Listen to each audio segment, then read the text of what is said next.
And we are live. Hello, everybody, and welcome to Forever Sports, and a happy 2025 to our entire Forever Sports community. And I hope it's a fantastic year. I hope it's a fantastic year of rugby for all of us, and a big year really ahead for the Springboks, for our local sides, for example, for our women's side, for example. We've got a World Cup at the end of the year, which should be very interesting to see how we do there.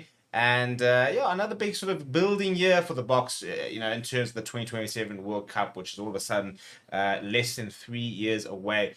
And we've also got British and Irish Lions series this year, so it's going to be a lot of fun. Very excited to get going, and very excited for rugby to return to our screens this weekend. Coming up in the show today, we've got a lot to talk about. We're going to be talking about Mac Hansen and his potential his disciplinary hearing and potential disciplinary action. We're going to be talking about Anton Dupont and the fact that he is set to come to South Africa this weekend and play in the Shark Tank. It'll be the first time he's played outside the Northern Hemisphere in 8 years. We're going to be talking a little bit about the weekend ahead, as well as the main story of the day is the USA consortium, Ackerley Sports Group, which has provided an update and still remain keen on bidding for a share of SA Rugby, and there's been a lot of talk about that, a lot of sort of up and down and back and forth, and also we're talking a bit about Gator McKenzie, who are not happy with the fact that Ackerley Sports Group is still involved and wants to still be involved. So lots to talk about, lots to get through. Please do smash a like on the video if you are new to the channel. Please do subscribe as well, and jump in the comments. Let me know what you're looking forward to in the year to come. Hopefully everyone's not back at work. Just a lot of people back at work yesterday, but hopefully some people are still on leave and enjoying what's left of the sort of the December January break. But for me, we're back in the office, aren't we? And very much back into getting things going for the year ahead. So let's get into it, shall we? And we're going to start with the Mac Hansen situation, because that's obviously been was kind of the biggest story in December. And I actually wanted to bring up the video itself, so I'm actually going to try and quickly sort that video out, and we'll actually watch the video, and then we'll sort of talk a little bit about it. And I want to talk a little bit about what might actually happen, and what potential punishment could potentially be, and maybe what the issues are with exactly what he said, because obviously he said a lot of different things that are going to upset a lot of people, in sort of your URCs and the likes. So let's get into that one, shall we? So let's have a look. And just quickly transition this. We'll feed it back. And we'll feed it back to the referee's boss, as we do. Pause that slightly. We're going to bring that down there. Wait. There we go. And I want to make it smaller so we can just focus on Mac himself. So I was trying to get this done earlier, but it wasn't quite cooperating. And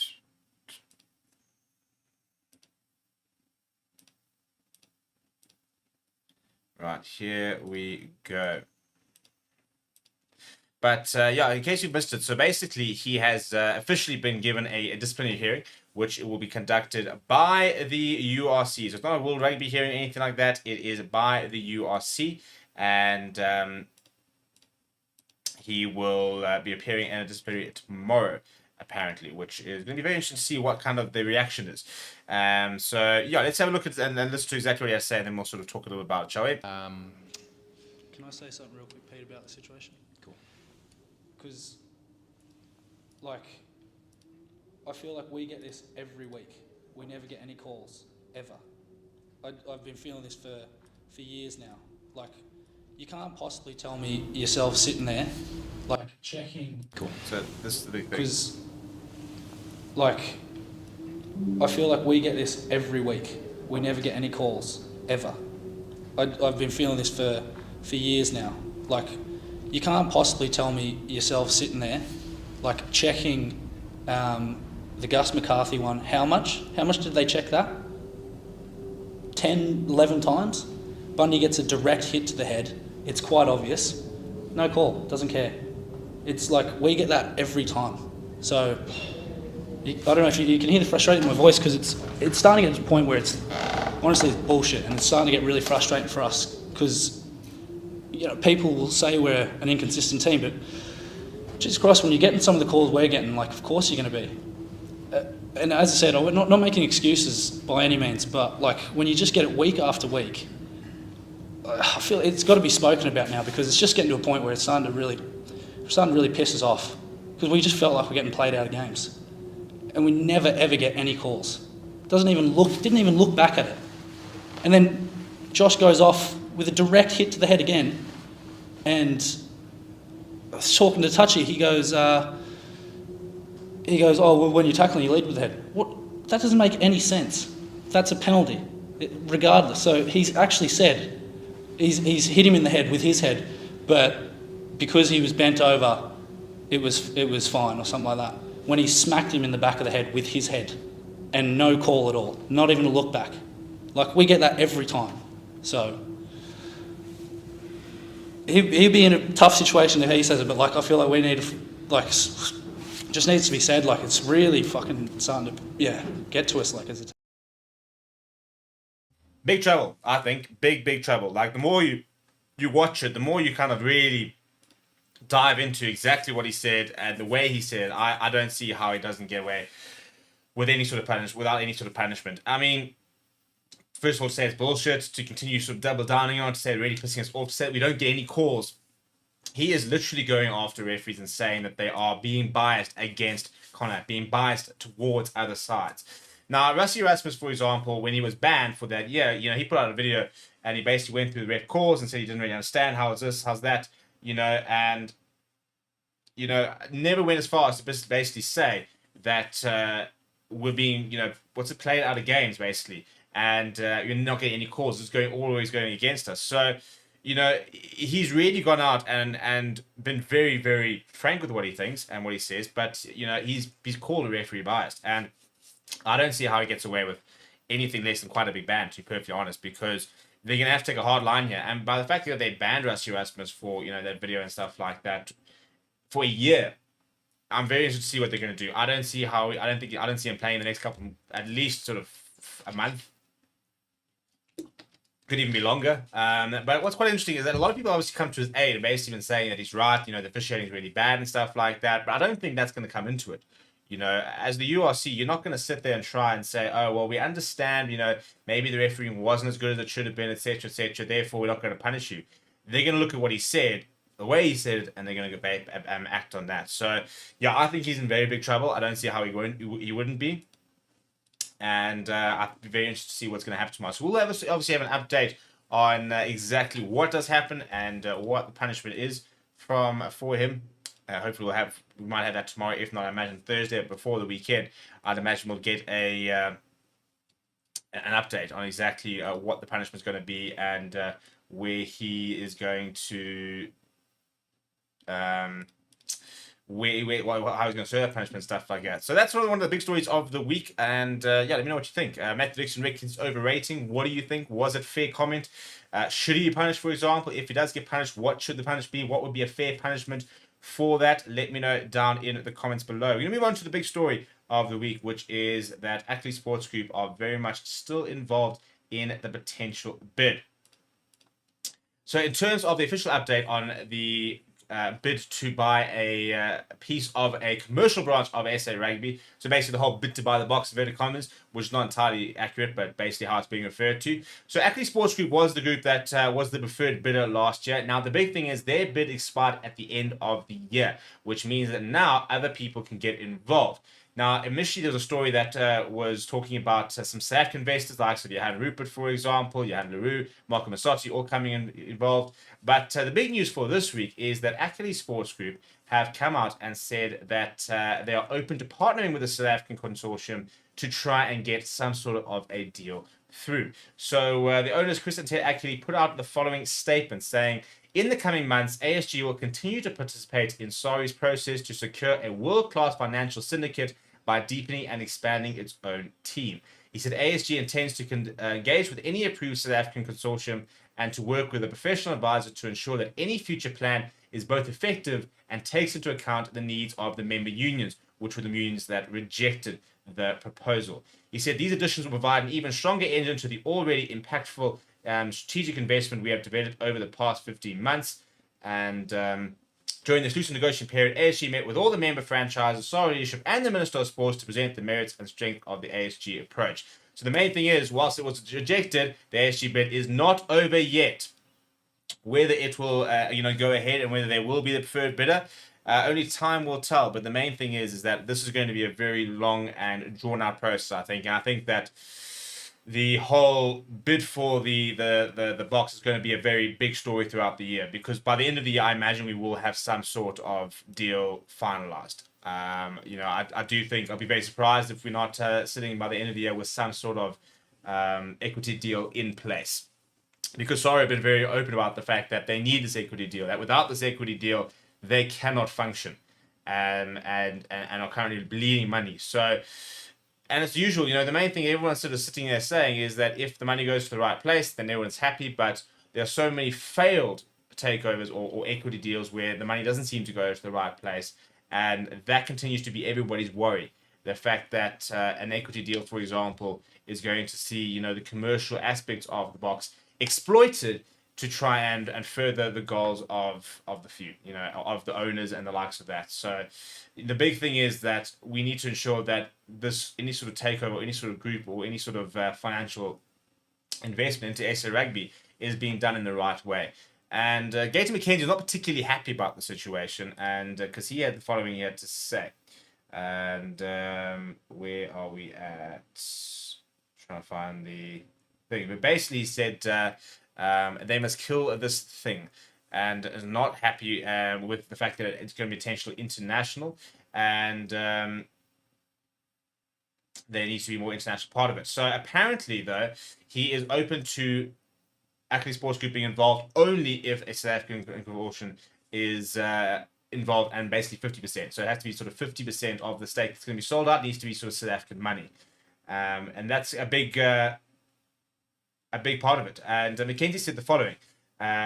He said, we must find ways to actually engage and partner with well-capitalized financial institutions who know the business of sport to bring our great teams and athletes to the international sport landscape. He said the Ackerley Sports Group has shown in their efforts to partner with SARA and its members the insight and financial expertise our sports teams and leaders need. So basically saying that, he wouldn't mind an international investment, but he's not going to tolerate one where it's just an international, and that they have to then partner with South African investors. Now, this is the thing, we need international investment. Ideally, we do. Even if it's not in the form of an equity deal, we need international investment in our rugby. We need the strength of dollars, pounds, euros, the likes, because at the moment, our rugby setup is incredibly expensive. Playing in Europe is incredibly expensive, and it's bleeding money in terms of having to subsidize a lot of our local unions' travel and expenses and the likes of that. Even then, we're still not getting sort of the travel we want. We're not getting sort of the business class and those sort of agreements that we wanted to get from the different deals. And ideally, we want our unions to be traveling in the way they want and being financially sound, which they currently aren't. So we're going to have to sort of bring in some sort of international investment, and we're going to have to bring in money somehow. And the equity deal is sort of seen as the quick fire way of doing that, and preventing financial collapse because of the expense. So that is, Bloomberg sort of released a story about the fact that they're not sustainable, and without any sort of equity deal, the likes of that, SA Rugby won't be feasible in a few years' time, and that will lead to funding being cut. And the main thing is, the Boks aren't going to suddenly cease to exist. That's not going to be the issue. Currie Cup, for example, probably won't happen again. We'll see unions like your Griffins, your Leopards, those sort of, Boerland is a bit different because they've got lots of investment. But EP and those sort of unions, those will be the first ones that'll just die out. They just won't exist anymore. They can become clubs, and they'll simply be in a club system. After that, we'll see the likes of Pumas, Griquas, Cheetahs. They'll probably start to really struggle. You take away those grants, and they might sort of also crumble. So it'll kind of that bottom up. Our women's system will probably cease to exist, to be honest. We're just about to roll out a massive new, professional women's rugby program. How are we going to fund that? Sevens system, for example, how does that get funded? Junior Sev, how does that get funded? So there's no doubt that we've got to find the international investment to go into our rugby. The question is, how does it look, and whose money is it? And can we get it right, or is this going to be a continued sort of tug of war between, needing investment but not being happy with the type of investment that's actually out there? You know, because you've got an Ackerley Sports Group who are willing to put in a lot of money. A lot of people saying they're not putting in enough. And, you know, that's a whole separate conversation. But first of all, we need to decide how we're going to get this money. And if we are hoping, or if we've decided that we're happy to have an equity deal, and that's going to be the right way of going it, then it needs to be about how much money is it going to be. So it's said to be 1.4 billion rand, which is going to get 20% stake in an arm of the SA Rugby commercial rights. A lot of people are saying that it should have been much more. So two different arguments really in terms of whether we're happy with an equity deal, and once we are, then what sort of price are we happy with, and where's that money going to go? What's the structure going to be, for example?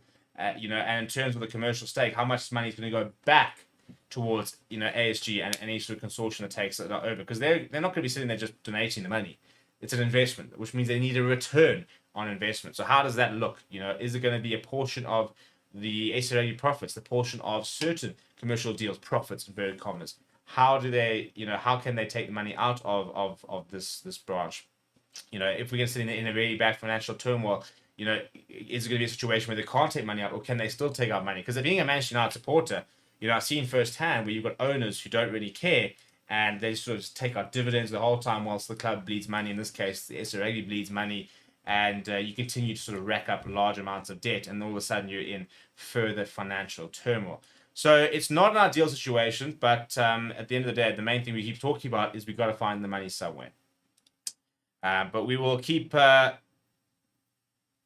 looking at how this all sort of plays out, and we will obviously put up videos and updates as and when we find more information about it. Also trying to find somebody to come on the show to explain exactly how it would work, and you know, what the pros and cons potentially are. In terms of this weekend, by the way, we're back in action, and put up a video yesterday looking a little bit about the EPCR tournaments. But the big thing is that we're waiting to find out. But there was a very cool hype video put out yesterday for the Sharks versus Toulouse game this weekend, which has been dubbed a bit of a BOK versus France kind of rematch from the World Cup. And I think the biggest sort of story is the fact that Antoine Dupont is set to play his first game outside the Southern Hemisphere in 8 years, where he is going to hopefully be named in that Toulouse side to take on the Sharks in the Shark Tank, which will be absolutely fantastic. So the main thing is, if you are a Sharks fan, if you're a rugby fan, and you're in and around Durban, get yourself to Kings Park this weekend, because you are set for an absolute perler of a matchup.